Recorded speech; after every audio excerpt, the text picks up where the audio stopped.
बिस्मिल्लाहिर्रहमानिर्रहीम। अस्सलाम वालेकुम। सऊदी इन्फो यूट्यूब चैनल में आपको खुश आमदीद कहते हैं। सऊदी अरेबिया ने काफ़ी हद तक कोरोना वायरस पर काबू पा लिया था, लेकिन पिछले 8-10 दिनों से उनकी तादाद बहुत तेज़ी से बढ़ती जा रही है। सिर्फ पिछले 5 दिनों में 142 नए केसेस यानी जो रूटीन में आ रही हैं उससे भी ज़्यादा अबव हो चुके हैं, सिर्फ हम 5 दिनों की बात करें तो।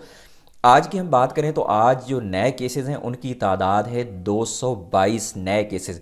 यही केसेस अगर आप 10-15 दिन पीछे आके देखते हैं तो ये केसेस 50 के करीब आ रहे थे, लेकिन अभी सिर्फ 50 से बढ़कर ये 222 तक जा चुके हैं।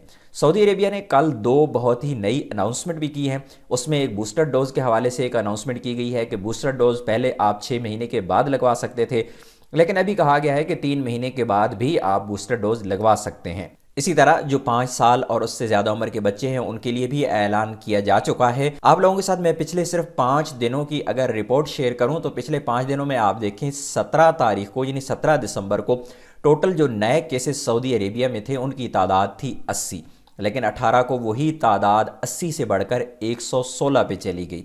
फिर 19 को ये तादाद एक दफ़ा फिर कम हुई और ये 104 पे आए, लेकिन 20 को फिर 146 और 21 दिसंबर को ये 222 हो चुके हैं। ख़तरनाक हद तक इजाफा हो रहा है। अल्लाह रब्बुल इज़्ज़त से दुआ है कि अल्लाह करे कि इस पर कंट्रोल पाया जाए और बाकी जो मामलात हैं वो नॉर्मल रूटीन में आ जाए। और स्पेशली जो गैर मुल्की हैं वो परेशान हैं इस बारे में, जो सफ़र करना चाह रहे हैं, जिनकी छुट्टी नहीं बढ़ी, जिनके अकामे नहीं बढ़े या किसी भी वजह से वो सफ़र नहीं कर पा रहे, अल्लाह करे कि वो जल्द अज जल्द उनका मसला हल हो। लेकिन आप लोगों से एक रिक्वेस्ट करता चलूँगा कि अगर आप सऊदी अरेबिया से बाहर हैं और आपकी छुट्टी ख़त्म होने वाली है या फिर आप छुट्टी गुजार चुके हैं अपने मुल्क में, तो कोशिश कीजिएगा कि सऊदी अरेबिया का सफ़र इख्तियार करें।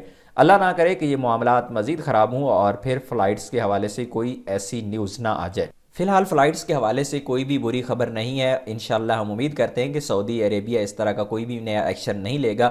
जब तक कि आपके अपने मुल्क की सिचुएशन बेहतर है तब तक सऊदी अरेबिया कोई एक्शन नहीं लेता। लेकिन जिस हद तक जिस तेज़ी के साथ ये नंबर्स बढ़ते जा रहे हैं सऊदी अरेबिया में डेली नए केसेस के, अगर इसी तरह बढ़ते गए तो अल्लाह ना करे, ज़ाहिर है सऊदी अरेबिया कोई ना कोई एक्शन तो ज़रूर लेगा। वो एक्शन कोई भी हो सकता है, किसी भी किस्म की पाबंदियाँ हो सकती हैं। बहरहाल फ़िलहाल इस तरह की कोई न्यूज़ नहीं है। अल्लाह ना करे कि फ़्लाइट्स बंद हों और मज़ीद कोई इस तरह की पाबंदियाँ लगाएं। अपनी दुआ में याद रखिएगा। अस्सलाम वालेकुम।